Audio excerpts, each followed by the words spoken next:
स्वागत और नमस्कार दोस्तों। आज की इस वीडियो में हम लोग देखने वाले हैं महत्वपूर्ण करंट अफेयर 2022 के लिए। तो 2022 में जितने भी एग्जाम होने वाले हैं बीपीएससी 67वीं, तो आप दे ही रहे हैं यूपी पीसीएस या अदर स्टेट एग्जाम्स के लिए, क्योंकि राष्ट्रीय करंट अफेयर है तो ये हर एक एग्जाम में पूछा जाएगा। इसमें सिर्फ नेशनल और इंटरनेशनल न्यूज़ को मैंने कवर किया है। इसके 2-3 पार्ट में मैं सारा करंट अफेयर ख़त्म कर दूंगा, तो ध्यान से देखिएगा वीडियो को अंत तक ताकि आपको इसका पूरा लाभ मिल सके।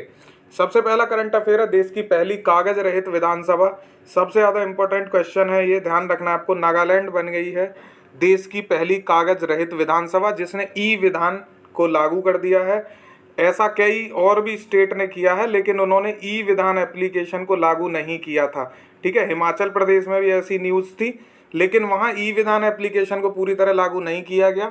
और बिहार में भी ऐसी सूचना थी, तो वहाँ भी ई विधान एप्लीकेशन को लागू नहीं किया गया, सिर्फ कुछ टैबलेट्स उपयोग किए गए थे, तो उसको पूरी तरह कागज रहित नहीं कहा जा सकता।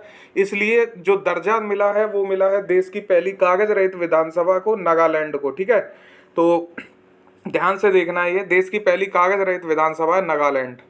अगला क्वेश्चन होगा स्टैचू ऑफ इक्वेलिटी। तो आपको पता है आजकल भारत में बहुत ज़्यादा स्टैचू बन रहे हैं, चाहे तो वो इक्वेलिटी की बात हो, चाहे यूनिटी की बात हो, चाहे पीस की बात हो। तो ध्यान रखना है स्टैचू ऑफ इक्वेलिटी जो है वो बन रहा है शमशाबाद हैदराबाद में। ठीक है, तो हैदराबाद आपको याद रखना है, शमशाबाद जगह का नाम है।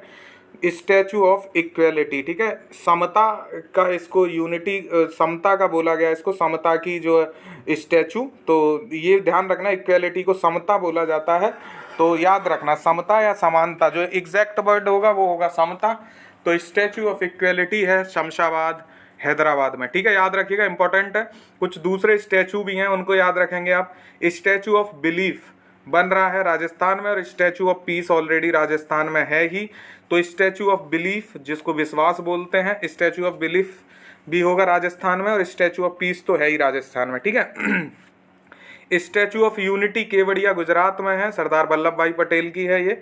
तो आप इनको याद रखिएगा, कौन किसका है इसका इतना इंपॉर्टेंट नहीं है, पूछेगा बस स्टैचू ऑफ इक्वेलिटी कहाँ है, तो शमशाबाद हैदराबाद आपको याद रखना है। ठीक है, चलिए अगला क्वेश्चन देखते हैं। अटल सुरंग के बारे में बहुत हॉट टॉपिक है ये, इससे क्वेश्चन लगातार बन रहे हैं प्रत्येक एग्जाम में। तो अटल सुरंग से अब क्यों बन सकता है, क्योंकि विश्व की सबसे लंबी राजमार्ग सुरंग होने के बाद, क्योंकि ये 9.2 किलोमीटर लंबी है इसकी टोटल लंबाई, लेकिन वर्ल्ड बैंक की जो है बुक ऑफ रिकॉर्ड्स में भी इसको अभी शामिल किया गया हाल में। तो अटल सुरंग फिर से सुर्खियों में है, फिर से चर्चा का विषय है। अटल टनल को याद रखिएगा, अटल टनल या अटल सुरंग विश्व की सबसे लंबी राजमार्ग सुरंग है। पीर पंजाल श्रृंखला पे इसका निर्माण किया गया है, रोहतांग दर्रे के बीच से ये होके गुजरती है। तो इतनी बात आपको याद रखेंगे, पीर पंजाल श्रृंखला, रोहतांग दर्रा, लंबाई 9.02 किलोमीटर। अटल सुरंग या अटल टनल विश्व की सबसे लंबी राजमार्ग सुरंग है, जो कि सबसे ज़्यादा ऊंचाई पे भी है। ठीक है, तो ये याद रखना है आपको। बाकी जवाहर सुरंग आपको पता होगा, वो रोहतांग दर्रे पे नहीं है, जवाहर सुरंग जो है वो बनिहाल दर्रे पे है। तो ये क्वेश्चन भी बनता है कि जवाहर सुरंग कहाँ है, तो ध्यान रखिएगा जवाहर सुरंग जो है वो बनिहाल दर्रा पे है, इतना आपको पता होगा तो आप वहाँ एग्जाम में कर पाएंगे। ठीक है, अटल सुरंग जो है ये रोहतांग दर्रे पे है, जो कि पीर पंजाल श्रृंखला पे है। ठीक है, लंबाई इसकी मैंने बता दी 9.02 किलोमीटर। आगे बढ़ते हैं, अगला क्वेश्चन देखते हैं। इस्माइल योजना, इस्माइल योजना नई योजना है, क्योंकि 12 फरवरी 2022 को ये शुरू की गई है, तो इसका आपको याद रखना है अच्छे से। इस्माइल योजना सामाजिक न्याय और अधिकारिता मंत्रालय जो है इसको चला रहा है। तो 12 फरवरी 2022 इसकी डेट पूछ सकता है, तो याद रखिएगा इस्माइल योजना। इस्माइल की फुल फॉर्म है support for marginalised individuals for livelihood and entrepreneurship. ठीक है, इंटरप्राइज होगा, सॉरी एंटरप्रेन्योरशिप नहीं, एंटरप्राइज। ठीक है, support for marginalised individuals for livelihood and enterprise. ठीक है, तो ये बेसिकली सब उन लोगों के लिए सहायता है जो मार्जिनलाइज्ड हैं, यानी कि जो एक दूर खड़े हैं किसी छोर पे, उनके जीवन यापन के लिए जो दूर रह गए हैं, जिनकी जैसे भिखारी हैं या ट्रांसजेंडर्स हैं, भीख मांगने वाले लोग हैं, तो उनके जीवन यापन को सुखद करना, आरामदायक बनाना, उसके लिए ये योजना है। उनको पुनर्वास करना, उनको घर प्रदान करना, तो उसके लिए सब स्माइल योजना जो है चलाई जा रही है। तो इसमें ध्यान रखना है कौन कौन उद्देश्य है। ट्रांसजेंडर और भीख मांगने वाले जो समुदाय के लोग हैं उनके पुनर्वास के लिए और उनके व्यवस्थापन के लिए ये योजना चलाई जा रही है, स्माइल योजना, जो 12 फरवरी 2022 से शुरू हुई है। इसमें 365 करोड़ रुपए का बजट का प्रावधान भी किया गया है केंद्र सरकार के द्वारा। ठीक है, तो स्माइल योजना याद रखिएगा। किसकी योजना है ये? तो सामाजिक न्याय एवं अधिकारिता मंत्रालय द्वारा चलाई जा रही है। इतनी बात आप याद रखेंगे स्माइल योजना के बारे में। अगला एक महत्वपूर्ण करंट अफेयर है गोवर्धन संयंत्र। तो ये इंदौर में लगाया जा रहा है गोवर्धन संयंत्र, महत्वपूर्ण है, ये याद रखना है आपको। एशिया महाद्वीप का सबसे बड़ा है ये गोवर्धन संयंत्र जो लग रहा है इंदौर में। बायो सीएनजी, बेसिकली ये बायो सीएनजी निर्माण के लिए गोवर्धन संयंत्र इंदौर में लगाया जा रहा है। एशिया महाद्वीप का सबसे बड़ा, तो पूछ सकता है आपको गोवर्धन संयंत्र कहाँ लगाया जा रहा है, तो एशिया महाद्वीप का सबसे बड़ा है और इंदौर में लगाया जा रहा है पहली बार। ठीक है, चलिए अगला है सघन मिशन इंद्रधनुष 4.0। तो सघन मिशन इंद्रधनुष 4.0 की शुरुआत हो गई है।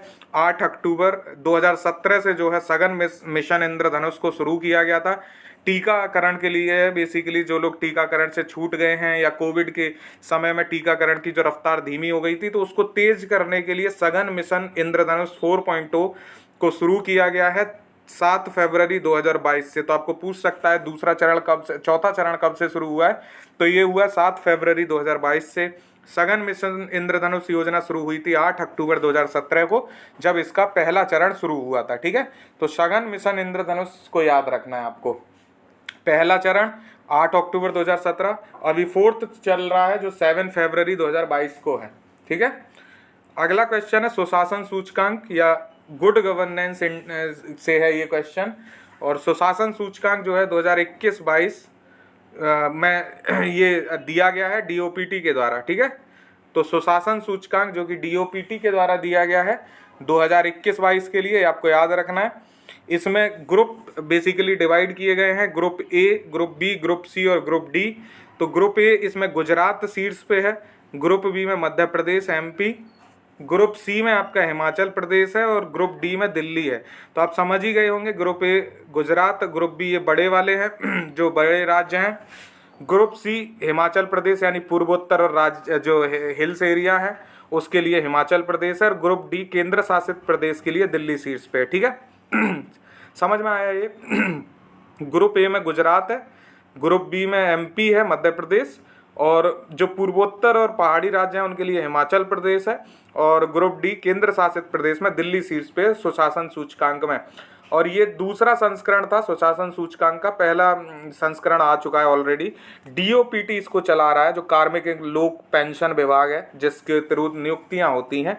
ठीक है, कार्मिक एवं लोक प्रबंधन एवं पेंशन विभाग यानी डीओपीटी, और 10 क्षेत्र पे आधारित है ये, पर 58 संकेतक इसमें शामिल किए गए सुशासन सूचकांक में। इतना आप याद रखेंगे। ठीक है अगला क्वेश्चन है महिलाओं के विवाह की न्यूनतम आयु। तो ये बिल जो है पास किया गया था संसद में। कब पास किया गया था ऐसा पूछ सकता है, तो 15 दिसंबर 2021 को ये बिल पास हुआ था। 18 से बढ़ा के 21 साल जो है माफ़ कीजिएगा, 18 से 21 साल जो है महिलाओं की उम्र की गई थी। इसमें ऐसा प्रावधान था कि जो बच्चियां हैं उनकी शादी की उम्र बढ़ा के 18 से 21 साल की जाएगी। और ये अभी स्थायी समिति के पास है, क्योंकि इसमें कुछ चीज़ों को लेकर सहमति नहीं बन पाई, तो इसे स्थायी समिति के पास भेज दिया गया। कैबिनेट की जो समिति होती है, संसदीय समिति, तो ये स्थायी समिति के पास अभी बिल है। ये किसकी सिफारिश पे आया था, तो जया जेटली समिति की सिफारिश पे ये बनाया गया था अधिनियम। तो आपको याद रखना, पूछ सकता है महिलाओं के विवाह की न्यूनतम आयु के लिए कौन सी समिति की सिफारिश लागू की गई थी, तो जया जेटली समिति, ये याद रखना है आपको, महत्वपूर्ण है। बिल कब पास हुआ था, 15 दिसंबर 2021 को, और 18 से 21 साल की बच्चियों के, यानी 18 से 21 करना था उम्र को बढ़ा के। अगला क्वेश्चन है पोचमपल्ली। तो पोचमपल्ली ये तेलंगाना का गांव है, सर्वश्रेष्ठ पर्यटन गांव इसको घोषित किया गया है। UNWTO यानी जो यूनाइटेड नेशन है उसकी WTO की मीटिंग में इसको पोचमपल्ली को भारत का सर्वश्रेष्ठ पर्यटन गांव घोषित किया गया। इन्होंने कुल 44 पर्यटन गांव घोषित किए थे इस UNWTO की मीटिंग में, जिसमें से पोचमपल्ली भारत का एक है। ठीक है। तो याद रखना सर्वश्रेष्ठ पर्यटन गांव भारत में पोचमपल्ली है, जो कि तेलंगाना राज्य के अंतर्गत आता है, ठीक है। इसको किसने घोषित किया है? तो UNWTO, United Nation World Trade Organisation के द्वारा ये घोषित किया गया है। अगला है भारत का पहला स्वदेशी मोटर चालित व्हील चेयर, तो नियो बोल्ट है। इसको आपको याद रखना है, बहुत लगातार क्वेश्चन में पूछा जा रहा है पिछले 1 साल से। और भारत का पहला स्वदेशी मोटर चालित व्हील चेयर है नियो बोल्ट, जिसको किसने बनाया है? तो IIT मद्रास के द्वारा इसको तैयार किया गया है, भारत का पहला स्वदेशी मोटर चालित व्हील चेयर नियो बोल्ट को। अगला क्वेश्चन है विश्व का पहला वन्यजीव संरक्षण बॉन्ड, तो विश्व का पहला संरक्षण ये वन्यजीव के संरक्षण के लिए बॉन्ड जारी किया गया है विश्व बैंक, या जिसको IBRD भी बोलते हैं आप लोग। तो इसके द्वारा विश्व का पहला वन्यजीव संरक्षण बॉन्ड जारी किया गया है, जिसको राइनो बॉन्ड के नाम से भी जाना जा रहा है। तो अगर राइनो बॉन्ड भी आ जाए तो आपको याद रखना है ये विश्व बैंक के द्वारा ही शुरू किया गया है, जिसको IBRD भी बोलते हैं, ठीक है। विश्व का पहला वन्यजीव संरक्षण बॉन्ड महत्वपूर्ण है, याद रखना है आपको। राइनो बॉन्ड भी याद रखिएगा, इसी का नाम है। कोंकण रेलवे ये चर्चा में क्यों है? क्योंकि कोंकण रेलवे ने अपने पूरे खंड का 100% जो है रेल विद्युतीकरण कर दिया है। तो पूछ सकता है कौन सा है रेलवे जिसने अपने पूरे खंड का 100% रेल विद्युतीकरण किया है? तो कोंकण रेलवे ने ऐसा कर दिया है, ठीक है। मार्च 2022 को खुले में शौच मुक्त ODF प्लस गांव की जो एक लिस्ट आई है, उसमें 50,000 से ज़्यादा जो भारत के गांव हैं उनको ODF यानी ओपन डेफिकेशन फ्री प्लस खुले में शौच मुक्त गांव की जो श्रेणी है उसमें आ गए हैं। तो कितने गांव हो गए हैं मार्च 2022 तक? 50,000 से ज़्यादा, ठीक है। और इसमें तेलंगाना शीर्ष पे है, तो तेलंगाना का 13,960 गांव कुल ODF प्लस घोषित हो चुके हैं, यानी ओपन डेफिकेशन फ्री प्लस गांव की श्रेणी में तेलंगाना शीर्ष पर है, ठीक है, 13,960 गांव के साथ, जबकि टोटल गांव कितने हैं? 50,000 से ज़्यादा हैं। मार्च 2022 तक का ये डाटा है। तो पूछे आपसे शीर्ष पे कौन है, तो तेलंगाना आपको टिक करना होगा। अगला क्वेश्चन है टोयोटा मिराई, तो टोयोटा मिराई इसको आप याद रखेंगे। टोयोटा मिराई क्या है? विश्व की सबसे उन्नत तकनीक युक्त green hydrogen fuel cell electric vehicle है।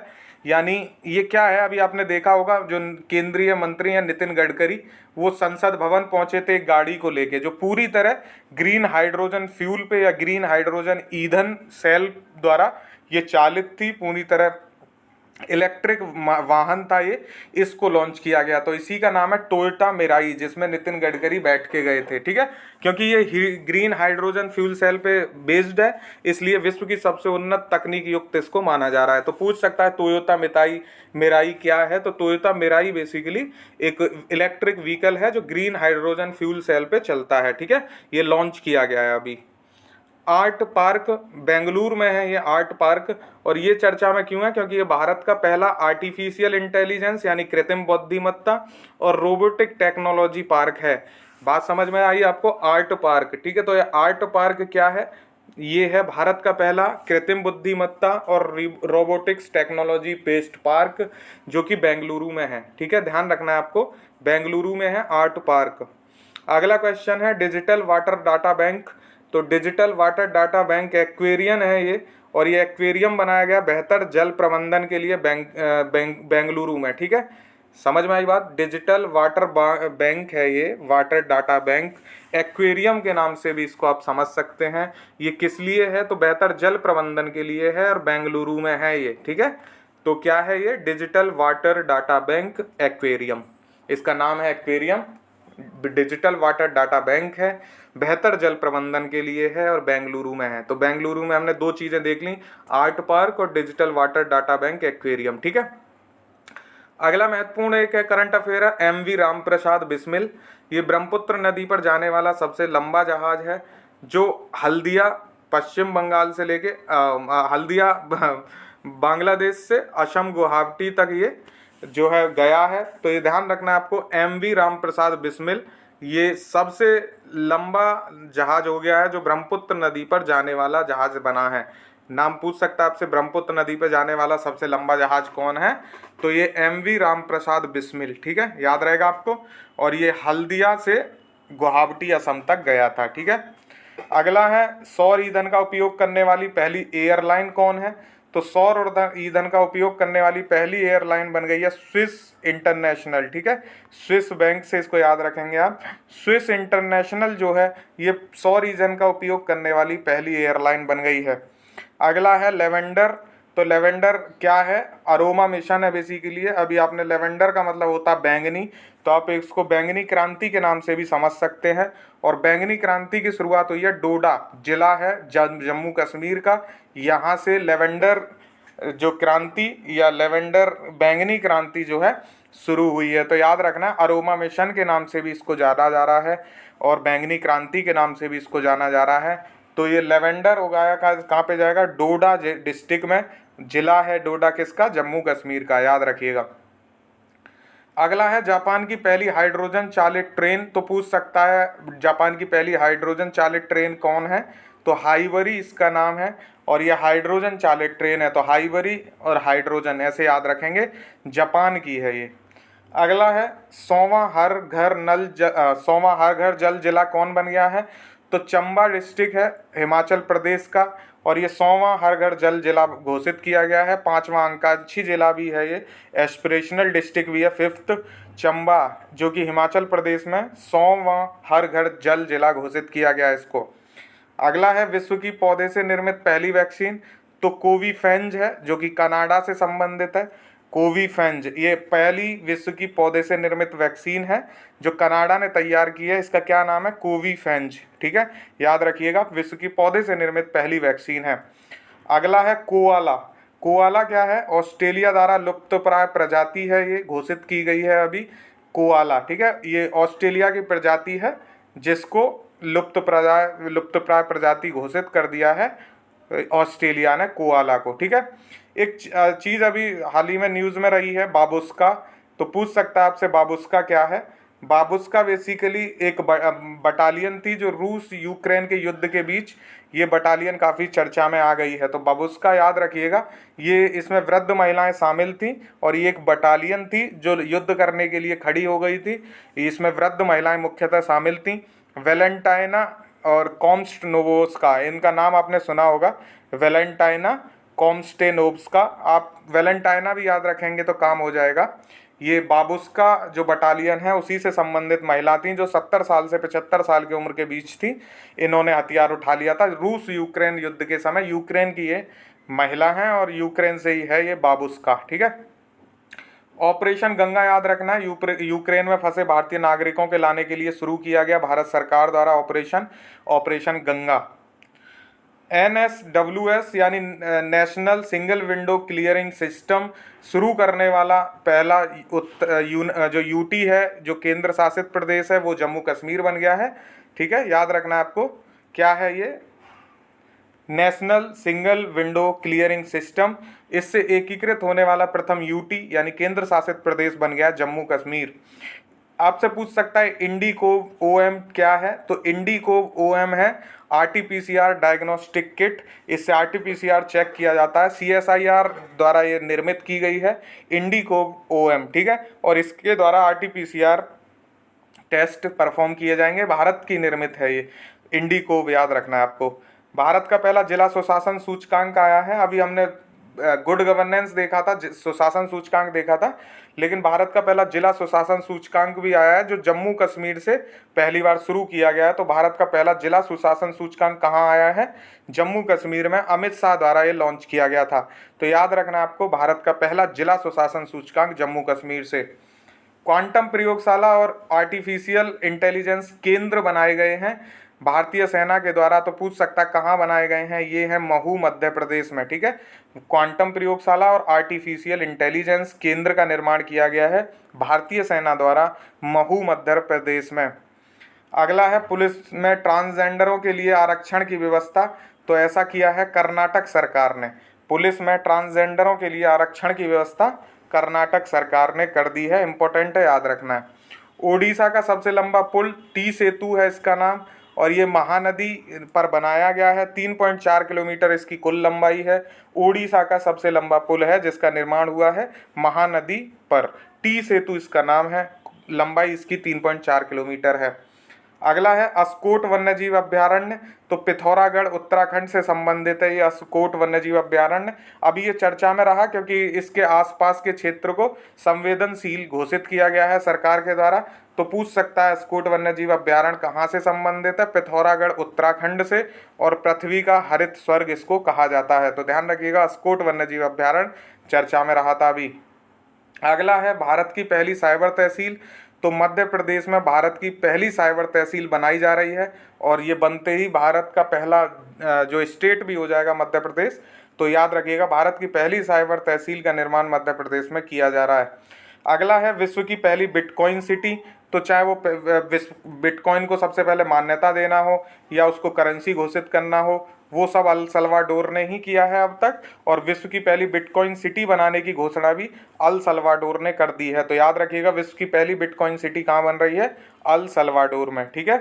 सर्वश्रेष्ठ पुलिस स्टेशन रैंकिंग अभी प्रदान की गई थी। इसमें आपको याद रखना है, दिल्ली सदर बाजार जो है वो प्रथम स्थान पे। अगर आप ओवरऑल या केंद्र शासित प्रदेश की बात करेंगे तो दिल्ली सदर बाजार प्रथम पे हो जाता है अगर सर्वश्रेष्ठ पुलिस स्टेशन की बात की जाए।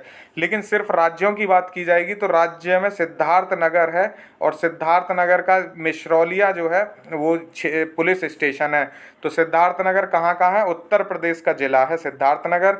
उसमें मिश्रौलिया पुलिस थाना है, और वो मिश्रौलिया पुलिस थाना राज्य की कैटेगरी में प्रथम स्थान पे है। बात समझ में आई? अगर ओवरऑल पूछे तो दिल्ली सदर बाजार हो जाएगा जो केंद्र शासित प्रदेश में है, लेकिन अगर पूछे सिर्फ राज्यों में तो इस सिद्धार्थ नगर डिस्ट्रिक्ट का मिसरौलिया थाना होगा जो कि राज्य में की श्रेणी में प्रथम पे है और उत्तर प्रदेश से संबंधित है सर्वश्रेष्ठ पुलिस स्टेशन रैंकिंग में। ठीक है। तो ये आज का करंट अफेयर था। कैसा लगा आपको जरूर बताइएगा। इसका पार्ट 2 मैं कल डाल दूंगा, पार्ट 2 कल मिल जाएगा। देखते रहिए, चैनल को सब्सक्राइब जरूर करिए अगर आपने नहीं किया है तो। वीडियो शेयर कीजिएगा दोस्तों के साथ। Thank you so much for watching. All the best for your exam. Good day. जय हिंद।